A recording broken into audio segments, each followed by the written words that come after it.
புதுச்சேரி திருநள்ளாறு திருலோகநாதர் சுவாமி திருக்கோவிலில் நில மோசடி வழக்கில் வழக்குப்பதிவு செய்யப்பட்டு கைது செய்யப்படாத உள்ளாட்சித்துறை இயக்குநர் சக்திவேல் மீது நடவடிக்கை எடுக்க தமிழக வாழ்வுரிமை கட்சி ஸ்ரீதர் வலியுறுத்தியுள்ளார். புதுச்சேரி திருநள்ளாறு ஸ்ரீ சனீஸ்வர பகவான் திருக்கோவிலுக்கு 1 கிலோமீட்டர் தூரத்தில் தக்கலூர் கிராமம் உள்ளது. இந்த கிராமத்தில் திருஞான சம்பந்தர் அவர்களால் பாடப்பெற்ற ஸ்ரீ திருலோகநாதர் சுவாமி திருக்கோவில் உள்ளது.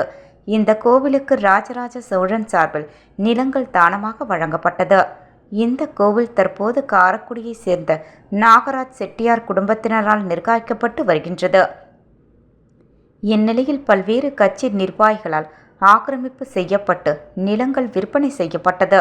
இந்நிலையில் பல்வேறு கட்டுக்கள் மற்றும் அமைப்புகள் சார்பில் இதனை முன்னெடுத்த நிலையில் ஜேசிபி ஆனந்த் என்கின்ற ஆனந்தகுமார் உள்ளிட்ட பல்வேறு நபர்கள் மீது காரைக்கால் நகர காவல் நிலையத்தில் புகார் அளிக்கப்பட்டது.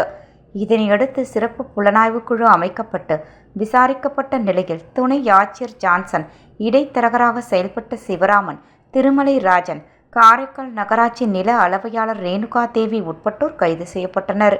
இதேபோன்று திருநள்ளாறு தனியார் அறக்கட்டளைக்கு கோவில் நிலங்கள் விற்பனை செய்யப்பட்டதாக வழக்கறிஞர் SPS நாதன் என்பவர் திருநள்ளாறு காவல் நிலையத்தில் புகார் அளித்தார். விசாரணையில் திருச்சியை சேர்ந்த நித்யானந்தம் என்பவர் கோவில் நிலங்கள் தனக்கு சொந்தமானது என்று பல்வேறு தரப்பில் விற்பனை செய்யப்பட்டுள்ளது தெரியவந்தது. நித்யானந்தாவை கைது செய்து விசாரணை மேற்கொண்டதில் தற்போது திருநள்ளாறு வட்டாட்சியர் இருந்து ஓய்வு பெற்ற ராஜகோபால், உதவி வட்டாட்சியர் குருபாதம் மற்றும் அப்போது மாவட்ட பதிவாளராகவும் வட்டாட்சியராகவும் இருந்து வரும் தற்போது உள்ளாட்சித்துறை இயக்குநராக இருந்த சக்திவேல் ஆகியோரும் மீது வழக்கு பதிவு பட்டுள்ளது. வழக்கு எண் இந்த நில மோசடி வழக்கில் பல்வேறு அரசு துறை அதிகாரிகள் கைது செய்யப்பட்டு பணி நீக்கம் செய்யப்பட்டுள்ள நிலையில் தற்போது இதை சேர்க்கப்பட்டுள்ள முன்னாள் திருநள்ளாறு வட்டாட்சியர் தற்போது உள்ளாட்சித்துறை இயக்குநர் சக்திவேல் மீது அரசு பாரபட்சம் காட்டுவது ஏன்?